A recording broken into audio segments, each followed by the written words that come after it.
إن الحمد لله نحمده ونستعينه ونستغفره ونعوذ بالله من شرور أنفسنا ومن سيئات أعمالنا.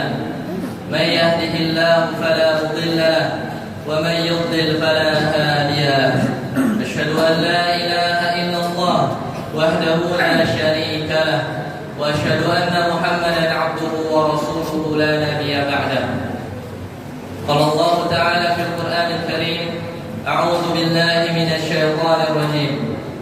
يا أيها الذين آمنوا اتقوا الله حق تقاته ولا تموتن إلا وأنتم مسلمون. يا أيها الناس اتقوا ربكم الذي خلقكم من نفس واحدة وخلق منها زوجها وبث منهما رجالا كثيرا ونساء واتقوا الله الذي تساءلون به والأرحام إن الله كان عليكم رقيبا. يا أيها الذين آمنوا اتقوا الله وقولوا قولا سديدا يصلح لكم أعمالكم ويغفر لكم ذنوبكم ومن يطع الله ورسوله فقد فاز فوزا عظيما. أما بعد، فإن أصدق الحديث كتاب الله وخير الهدى هدى محمد صلى الله عليه وسلم وشر الأمور محدثاتها وكل محدثة بدعة وكل بدعة ضلالة وكل ضلالة في النار. الله أكبر الله أكبر الله أكبر ولله الحمد. الله أكبر الله أكبر الله أكبر ولله الhamd.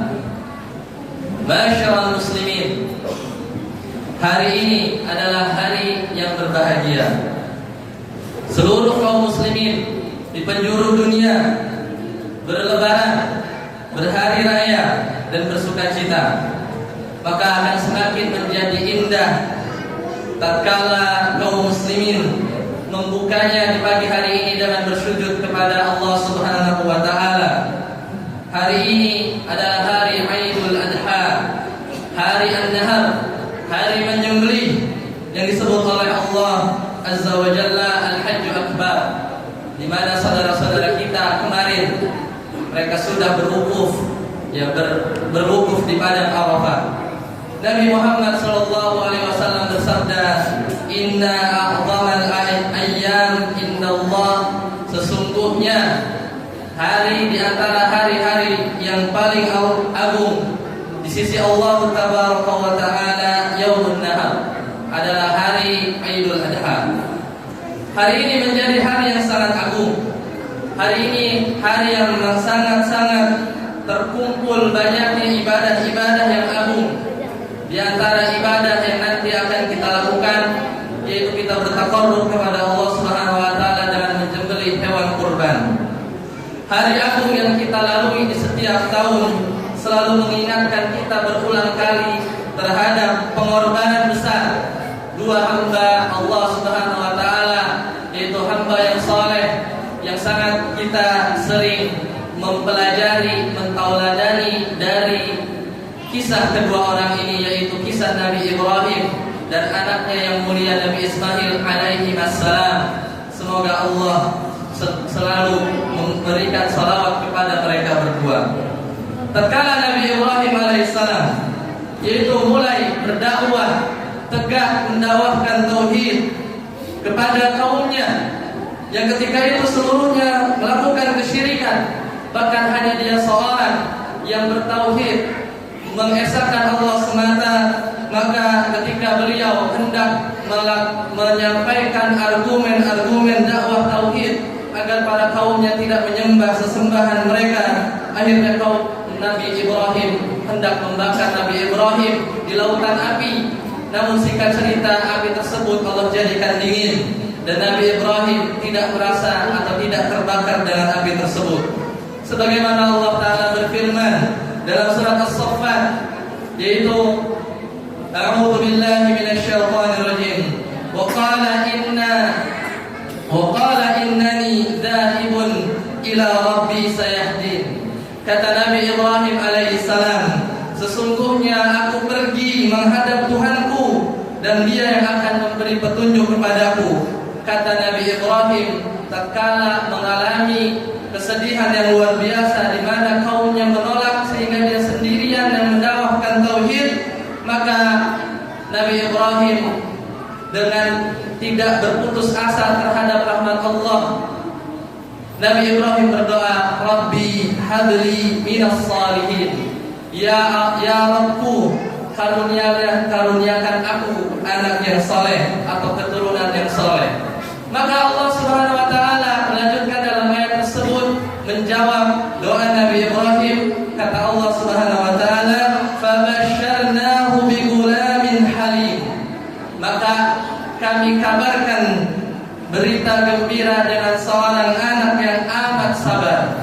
Allah Subhanahu wa taala akhirnya mengabulkan doa Nabi Ibrahim tersebut tatkala Nabi Ibrahim merasa sendirian, tatkala Nabi Ibrahim merasa tidak berhasil dalam mendakwahkan tauhid kepada kaumnya. Bahkan di sebagian riwayat di antara yang menentangnya adalah ayahnya sendiri, atau dalam sebagian riwayat yang lain adalah pamannya.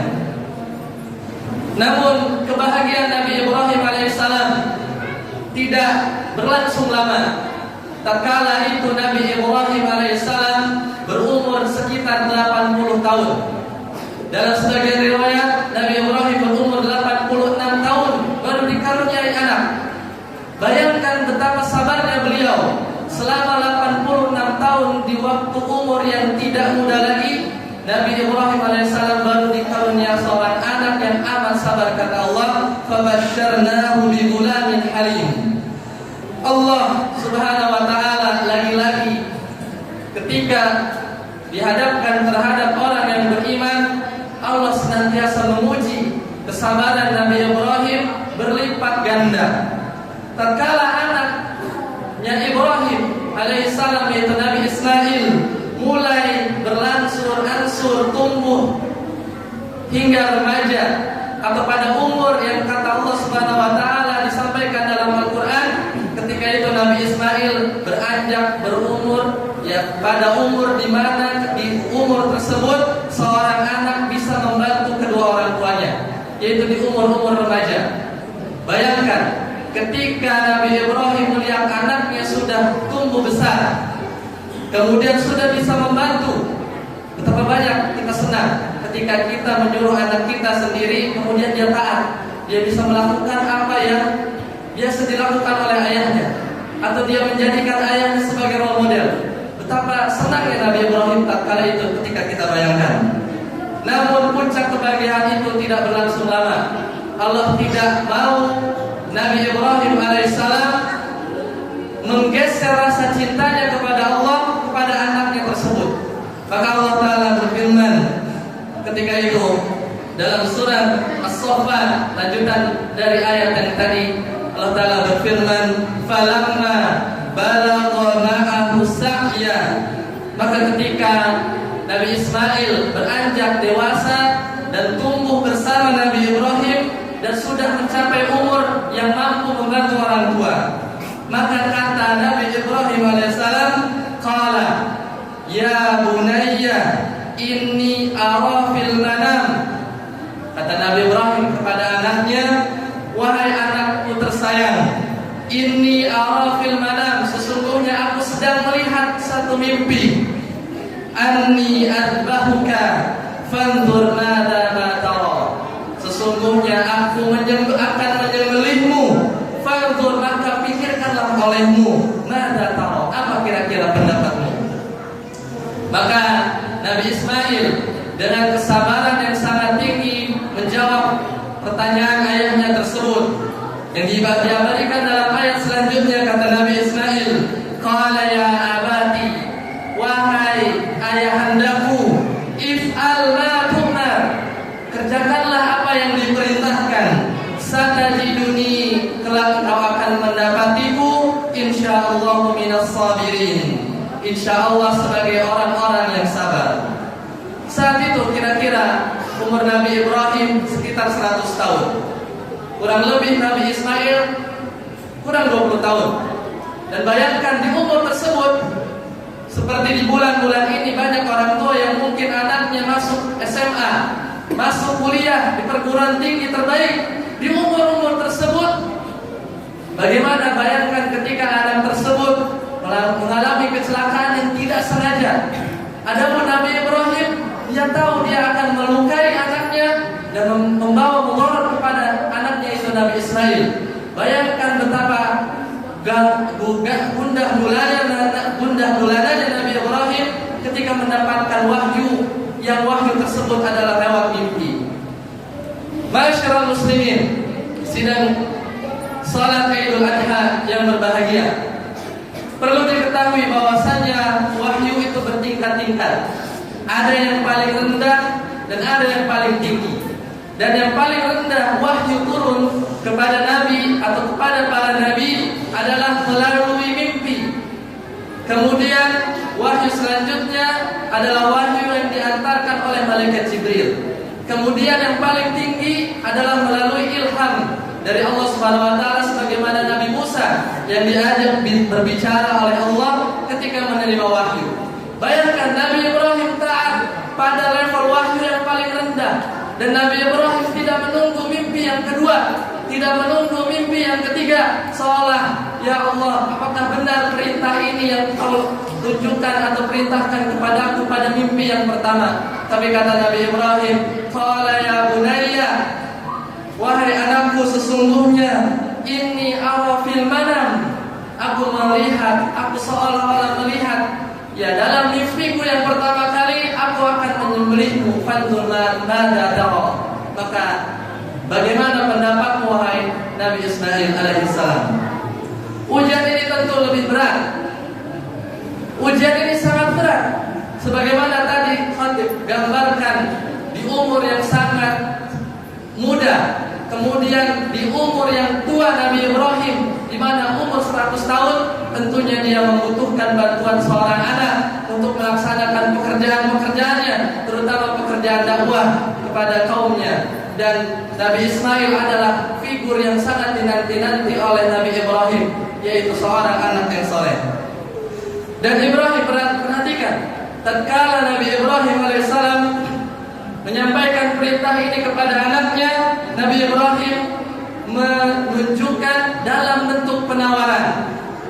Kata Nabi Ibrahim dalam ayat tadi, fanzur mada tara. Penawaran. Tidak disampaikan innallaha amarani, sesungguhnya Allah memerintahkan aku untuk menyembelihmu. Tidak seperti itu.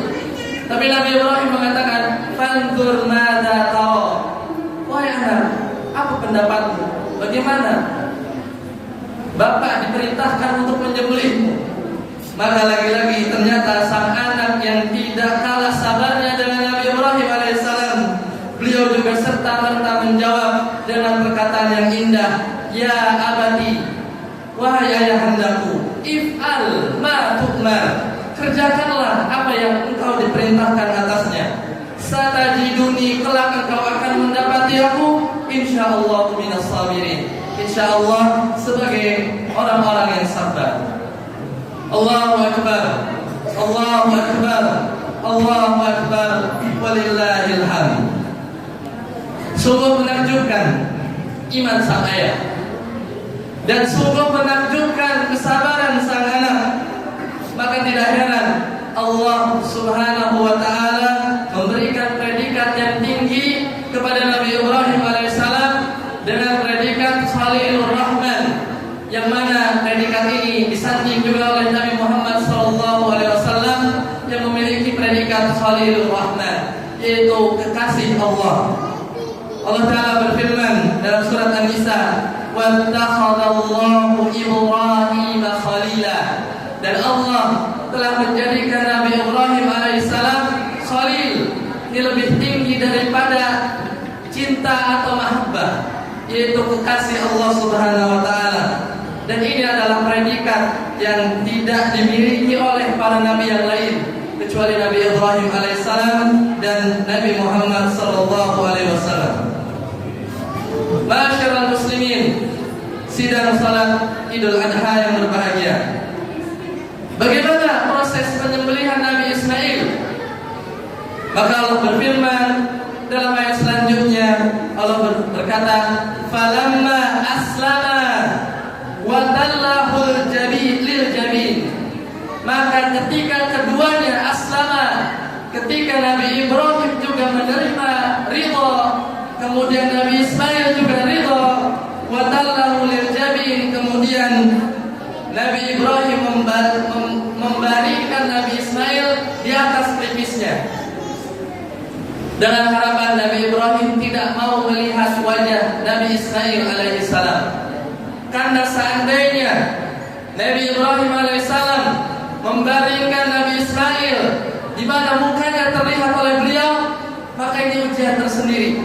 Bisa jadi Nabi Ibrahim gagal menyembelih Nabi Ismail ketika itu. Bisa jadi Nabi Ibrahim kasihan, bisa jadi Nabi Ibrahim malah tidak jadi melakukan apa yang diperintahkan oleh Allah Subhanahu wa taala. Tapi kata Allah mensifati kedua orang yang mulia ini, falamma aslama, ketika keduanya telah ridho menyerahkan diri kepada Allah Subhanahu wa taala, wa tallahu lil jabin, dan memandikan anaknya di atas pelipisnya, maka tiba-tiba Allah berkata, wa nadainahu ayya Ibrahim, wahai, dan kami menyeru, wahai Ibrahim, qad sadaqta, pisau sudah nempel dengan leher Nabi Ismail, dengan posisi Ismail menghadap berbalik dari ayahnya. Maka ketika itu Allah menyeru Nabi Ibrahim, ya Ibrahim, qad sadaqta, engkau telah membenarkan apa yang telah aku perintahkan. Qad sadaqta ar-ru'ya, engkau telah membenarkan mimpi yang datang kepadamu. Inna kadzalika najzil muhsinin, maka sesungguhnya demikian itu kami memberi balasan bagi orang-orang yang berbuat baik. Dalam ayat yang lain ini ujian yang paling besar. Kata Allah Subhanahu wa taala, inna hadzal huwal bala'ul mubin. Bagaimana tidak seorang ayah yang dalam kondisi tua, yang membutuhkan bantuan dari anaknya yang sudah beranjak remaja, kemudian dia ingin mencelakakan anaknya sendiri. Tadi Khatib sampaikan, bayangkan jika anak kita ditabrak oleh orang lain, sengaja atau tidak sengaja, atau terjatuh karena kecelakaan di umur-umur seperti itu, maka bayangkan betapa sedihnya seorang orang tua ketika mengalami musibah tersebut. Maka bayangkan ketika yang membuat celaka, yang akan membuat celaka adalah ayahandanya sendiri, maka betapa sedih Nabi Ibrahim. Maka kata Allah, ini adalah ujian yang benar-benar nyata beratnya. Kata Allah, inna hadza lahuwal bala'ul mubin, sesungguhnya ini adalah benar-benar ujian yang nyata. Allahu akbar, Allahu akbar, Allahu akbar, walillahil hamd. Masyarakat muslimin, mari kita petik beberapa hikmah yang bisa kita ambil dalam kisah tersebut, yang terus kita ulang-ulang agar kita terus meningkatkan ketauhidan kepada Allah dan senantiasa berkorban menunjukkan rasa cinta kita ini hanya kepada Allah Subhanahu wa taala di antara kecintaan kita kepada yang lain. Kaum muslimin yang berbahagia, maka dari kisah tersebut yang pertama, maka di antara hikmahnya adalah disyariatkan untuk meninggalkan tempat yang merupakan konsentrasi musuh Islam, sebagaimana Nabi Ibrahim yang akhirnya pergi dari tempatnya, yang dimana tempatnya tersebut tidak ada seorang kaum pun yang bertauhid kepada Allah, dan akhirnya Nabi Ibrahim pergi meninggalkan tempat tersebut, dan di sanalah Nabi Ibrahim dikaruniai seorang anak. Di antara hikmah yang kedua, maka dianjurkan untuk berdoa sebagaimana doa Nabi Ibrahim alaihissalam, yaitu beliau berdoa, Rabbi habli minas sholihin, ya sungguh di antara anugerah terbesar adalah seorang yang memperoleh anak yang soleh, sebagaimana kesolehan dan kesabaran yang luar biasa dari Nabi Ismail. Kemudian hikmah yang bisa diambil selanjutnya yang ketiga, di antara para nabi Allah, mereka hanya berdoa semata-mata hanya kepada Allah saja. Karena mereka, yaitu para nabi, adalah seorang hamba, sehingga mereka tentunya beribadah dan berdoa hanya kepada Allah. Karena tidak boleh seorang berdoa kepada selain Allah, sebagaimana kaum Nasrani yang berdoa kepada Nabi Isa, dan sebagaimana sebagian orang yang dia berdoa kepada mayat-mayat yang ada di kuburan, dan dan ini adalah semuanya kesyirikan.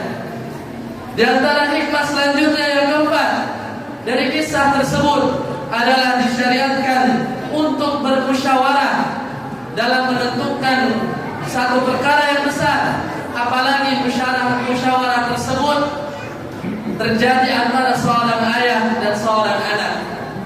Musyawarah yang tentunya seorang anak tersebut akan menjadi objek yang menjadi bahan perintah Allah. Maka sebagai Nabi Ibrahim, beliau berkata dan tidak menyuruh kepada Nabi Ismail dengan paksaan, sebagaimana mungkin kita memaksa anak-anak kita dalam hal-hal yang tidak dia senangi. Tapi bermusyawarahlah kepada anak, sebagaimana Nabi Ibrahim bermusyawarah, fanzur mada tara, maka pikirkanlah mada tara, apa yang kau pikirkan atas perintah Allah tersebut. Kemudian hikmah yang kelima, setiap orang yang beriman pasti diuji, dan tidak mungkin ada seorang yang beriman luput dari ujian Allah Subhanahu wa taala. Maka kata Allah tadi di ayat di surah As-Saffat, inna hadza lawal balaul mubin, ini adalah benar-benar ujian yang sangat nyata. Dan kata Nabi sallallahu alaihi wasallam, asyaddun nas bala'an al-anbiya, seberat-berat manusia yang ujian yang paling berat adalah al-anbiya, yaitu para nabi, summa salihun, kemudian adalah orang-orang saleh, summal amsal fal amsal, kemudian orang-orang yang saleh yang setelahnya, dan orang-orang saleh yang setelahnya. Ujian Nabi Ibrahim ini tampak dari beberapa sisi. Ibrahim sudah sangat tua. Kemudian orang yang diperintahkan untuk disembelih adalah orang yang hatinya sangat terpaut dengan dirinya, yaitu anaknya sendiri. Terlebih lagi anak yang diperintahkan untuk disembelih tersebut adalah anak yang taat. Tidakkah kita bayangkan senakal-nakalnya anak kita, tatkala dia berbuat tidak baik, maka kita tetap akan cinta dan kita tetap akan sedih. Meskipun anak itu nakal, dan kita akan sedih bukan luar biasa ketika anak yang nakal tersebut dia celaka. Maka bayangkan bagaimana perasaan Nabi Ibrahim tatkala anak yang ingin dia celakai adalah anak yang taat dan berbakti kepada orang tua. Maka hikmah yang keenam dari kisah Nabi Ibrahim dan Ismail, jika orang kafir saja Allah uji dalam kehidupan dunianya, maka tentunya Allah sudah pasti menguji orang-orang beriman, dan Allah senantiasa menguji keimanan kita, karena Allah berfirman, ahasiban nasu ayyutraku ayyaqulu amanna wa hum la yuftanun. Tidakkah manusia berpikir atau mengira dia akan ditinggalkan begitu saja sambil dia berkata aku beriman wa hum la yuftanun, sedangkan mereka tidak diuji? Tidak akan mungkin. Karena sesungguhnya keimanan yang kita berusaha memperbaharuinya senantiasa Allah uji dengan ujian-ujian yang ketika kita lulus dari ujian tersebut, iman kita bertambah. Kemudian hikmah yang lain, lihat perkataan Nabi Ismail tatkala dikabarkan tentang perintah untuk disembelih. Maka kata Nabi Ismail, beliau berkata, satajiduni insyaallahu minas sabirin. Lihatlah, ini adalah kalimat tawakal kepada Allah, di mana Nabi Ismail alaihissalam itu menyerahkan kesabarannya hanya kepada Allah. Tidak ujub, tidak merasa berani, saya berani disembelih oleh bapak saya, tidak. Tapi kata Nabi Ismail, satajiduni insyaallahu minas sabirin, kelak engkau akan dapati aku insyaallah. Menggunakan insyaallah. Nabi Ismail tidak ujub, tidak pede, tidak percaya diri bahwa dia telah yang kuat melaksanakan perintah ayah dan perintah Allah Subhanahu wa taala. Maka kata Nabi Ismail, insyaallahu minas sabirin, insyaallah engkau akan dapati aku dalam keadaan yang sabar. Maka hikmah yang terakhir dari kisah Nabi Ibrahim alaihissalam, yaitu menyembelih sesembelihan karena Allah adalah ibadah yang mulia. Karena ketika Nabi Ibrahim sudah Allah benarkan wa qad sadaqtar ru'ya, maka Allah mengganti Nabi Ismail dengan seekor domba yang besar. Allah mengganti Nabi Ismail dengan seekor domba yang besar. Dan ini adalah bukti bahwa Nabi Ibrahim alaihissalam telah membenarkan perintah Allah. Dan lihatlah Allah menggandengkan ibadah penyembelihan dengan ibadah yang agung, yaitu ibadah salat. Sebagaimana kita hafal dalam surat Al-Kautsar, kata Allah, "Fasholli li rabbika wanhar." Maka salatlah kepada atau karena Rabbmu, wanhar, dan menyembelih kepada Allah Subhanahu wa taala. Maka sebagaimana salat tidak boleh diserahkan kepada selain Allah, maka tidak boleh juga seorang menyembelih dan menyerahkan sesembelihan tersebut kepada selain Allah Subhanahu wa taala, karena itu adalah kesyirikan yang besar. Barakallahu li wa lakum fil Qur'anil azim wa nafa'ani wa iyyakum bima fihi minal ayati wa dzikril hakim. Aqulu qawli hadza wastaghfirullahal azim li wa lakum wa lisairil muslimina wal muslimat fastaghfiruhu innahu huwal ghafurur rahim. Allahumma shalli ala sayyidina Muhammad wa ala ali sayyidina Muhammad. Alhamdulillah hamdan katsiran thayyiban mubarakan fi kama yuhibbu rabbuna wa yarda. Asyhadu an la ilaha illallah wa asyhadu anna Muhammadan abduhu wa rasuluhu la nabiyya ba'da. Allahu akbar, Allahu akbar, Allahu akbar walillahil hamd. Para hadirin sidang salat Idul Adha yang berbahagia, di khutbah yang kedua ini maka khatib menyarankan silahkan untuk menyembelih hewan kurban kalian. Semoga Allah Azza wa Jalla membalas pengorbanan kalian dengan surganya Allah Azza wa Jalla. Berbahagialah bahwa pada hari ini, karena hari ini adalah hari Id, hari di mana umat muslim berbahagia, masukkanlah rasa senang kepada orang tua kita, masukkanlah rasa senang kepada kerabat kita, dan masukkanlah rasa senang dan gembira kepada anak-anak kita.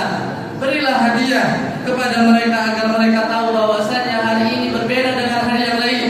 Hari ini adalah hari di mana mereka sedang berbahagia dan berlebaran. Allahumma shalli ala Muhammad wa ala ali Muhammad kama shallaita ala Ibrahim wa ala ali Ibrahim innaka Hamidum Majid. Allahumma shalli wa sallim wa barik wa an'im ala nabiyyina Muhammad wa ala alihi wa sahbihi ajma'in.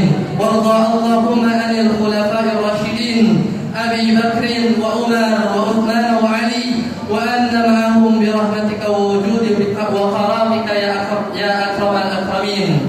Allahumma ighfir lil muslimina wal muslimat wal mu'minina wal mu'minat al ahya'i minhum wal amwat innaka sami'un qaribun mujibu da'wat ya qadiyal hajat.